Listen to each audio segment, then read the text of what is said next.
Hello mga kasari ko! Hello mga sisi! Magandang hapon sa inyong lahat. Welcome ulit sa channel ko, Rose and Dave Channel. Ayan, kumusta na kayo? Namiss ko kayo. Mga ilang araw tayong walang vlog. Siguro last vlog ko is October 9. So 1 week akong walang vlog mga sisi ko.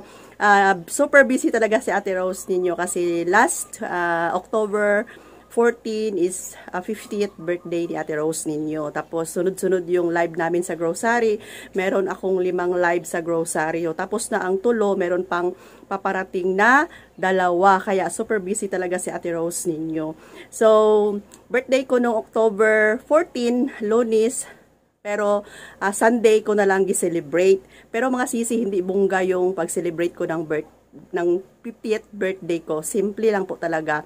So, isi-share ko sa inyo yung time ng nag-birthday ako, kung saan ako pumunta. So, pumunta ako sa Home for the Aged. Tapos, nabingay kami ni Kuya Dave ng mga item, ng mga kailangan ng mga matatanda doon na parang wala na silang family. So, nabigay ako ng mga item kung ano yung kailangan nila doon. So, doon ko lang gi-spend yung birthday ko. Tapos, kumain kami sa labas pagkagabi. Kasama lang yung family ko. Hindi na ako nagpa-party pa. Yung iba kasi pag golden birthday ay magpa-party pa. Pero ako hindi na mga sisi kasi nga sa mahal ng bilihin ngayon, sa hirap ng panahon, okay lang kung maraming pera. Pero kung kagaya sa akin ay syempre budget si Ate Rose ninyo mga sisi. Okay, so ang vlog ko ngayon ay isi-share ko lang sa inyo yung lugar na pinuntahan namin, ano yung mga item pala na pinamigay namin ni Kuya Dave at kung saan kami kumain sa simpleng lugar lang. Okay, so maraming salamat sa lahat na nanonood ng mga vlog ko. Mula noon hanggang ngayon, 2019, hanggang ngayon ay nandyan pa rin kayo mga sisi ko. Love you all. Keep on watching mga sisi. Samahan nyo ako. Hello guys! Hello mga sisi! Good afternoon! Akong mama. On the way na kami sa Home for the Aged. Okay mga sisi, on the way na tayo. So kasama ko si Kuya Dave. So dito na lugar is medyo tahimik. Ayan. So andito na tayo sa kanilang gate. Close ang gate kasi daw minsan yung mga matatanda lumalabas. Ayan, nandito na tayo sa St. Vincent's Tramby Home for the Aged. Okay, so pasok na tayo mga sisi ko. So napaka tahimik ng paligid, napakalawak. Ayan o, dito sila nag-i-standby kasi nga mahangin, malawak, presko kasi nga napakaraming puno sa paligid mga sisi ko. Ayan, ito yung kapaligiran. Tapos dito na side is ito yung opisina nila. And yan yung mga rooms kung saan natutulog yung mga nanay at tatay natin na nandito. So ayan, bababa na kami dyan. Ayan mga sisi, kasama ko si Kuya Dave, si mama ko, si Kring, tapos St. Vincent's Tramby Home for the Aged. Tapos ito lang po yung mga food na bigay namin. Ay, asukal. Pato asukal lang. Ay, ang sugar! Ang sugar!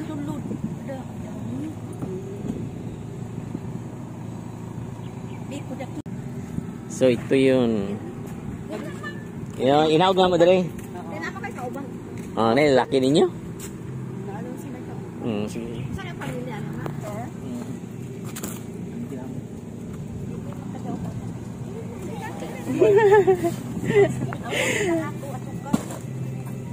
Diri lang daw na kay kuan. Tapos rice, 2 sacks. Uy! Na kayo kumpiyansa. Patinduga pang kay picture tapad. Uy! Ay. Okay, picture muna para may remembrance ako sa birthday ko. Smile! Ayan mga sis ko, pasok na tayo. Lapitan natin sila nanay at tatay. Kumustahin natin yung kalagayan nila. And para mapakita ko rin sa inyo. Ayan, may nakaupo dito sa labas, nagpahangin. So yung ibang mga nanay at tatay natin dito mga sisi, kawawa masyado kasi hindi na sila binibisita ng kanilang mga anak. Yung iba ay may Alzheimer's na hindi na nila kilala kung ano yung pangalan nila, kung saan sila galing. galing at sino yung kanilang pamilya. Actually, may caregiver naman dito na naka-assign at nagbabantay sa kanila isa-isa dyan, mga sisi ko. Ang iba ay hindi na makalakad, yung iba naman ay nakakalakad pa naman, yung iba ay pinapaliguan na lang daw nila. Tapos itong si Lola na kulay green ang damit, ayan, pasok na kami kasama yung head nila na si ate, head ng senior dyan.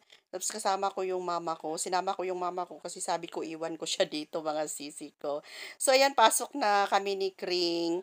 And ito si tatay, ayan medyo ulyani na rin si tatay. Sabi niya may dala ba daw kami mga pagkain. Kasi kapag may mga bisita daw na pumupunta dito, masaya daw sila. Yan, excited sila kapag may mga bisita. So, nilapitan ko sila isa-isa, pero hindi ko nilalapitan talaga lahat. Kasi sabi ng caregiver dyan na yung iba daw ay nanghihila. So, iwas na lang din. Okay, so, ipakita ko sa inyo yung mga item na laman ng box na binili ko. So, naghingi ako ng listahan kung ano yung mga needs nila para malaman naman natin kaysa bibili lang tayo na hindi pala nila kailangan. So, ang hiningi nila sa akin ay yung powder, kaya kumuha ako ng 8 packs ng tag 2 kilos na powder na sabon. Ayan, 8 packs yun. Tapos may gatas, Vita na biscuits, tapos Bravo and Hansel. Ayaw daw ng mga matatanda na kumain ng yung Skyplex kasi daw matabang. Gusto nila nung may malasahan daw sila. So, ayan, biscuits, pita, Bravo, ito lang yung kinuha ko. Tapos, nag-add ako ng siguro mga 10 malalaking kape. Ang laman nito is nasa 82 grams. Malalaki itong mga sisi ko. Nasa 80 plus ang price ng isa niyan. Ito yung malaki. Kumuha ako ng 10 dyan. Tapos sa sugar, hindi na ako kumuha pa sa grocery ng sugar kasi meron naman kaming sakong sugar. Ayan. Per sack yung sugar namin. So, doon na lang kami kumuha sa tindahan. So, nag-add na rin ako ng mga sabon na pangligo nila at mga iba't ibang brand ng shampoo. May Palmolive at meron ding Sunsilk. So, ito lang naman yung mga laman ng box, mga sisi, kasi ito lang naman yung need nila. So, ito lang yung binili namin ni Kuya Dave. Okay, 5 p.m. Dito na kami sa isang kainan na simple lang talaga at mura. So, dito ko sila dinala mga sisi ko. Ito yung mga pinsan ko. Ayan, tapos ito yung sister-in-law ko. Tapos, isang table kami, nasa 15 kami. Tapos, nagbigay sila sa akin ng cake, tapos flower, ayan, happy-happy na si Ate Rose ninyo. And kasama ko rito yung aking BFF, ayan, shout out sa aking BFF. Nanay ko, yung naka-white, yung kasama ko sa Home for the Aged, tapos yung tita ko. Tapos kasama ko rin yung aking pinsan at ang aking dalawang pamangkin na mga binata na, ayan, nagluto sila, prito-prito sila ng mga food. Ayan, ang sarap diyan mga sisi ko. Tapos, punta tayo sa kung ano yung mga ulam nila. Pakita ko sa inyo. Ayan, may rice sila. Ayan, ito yung mga ulam. So, buffet ito mga sisi ko. Unlimited to lahat. Rice, tapos ulam, may mga fruits.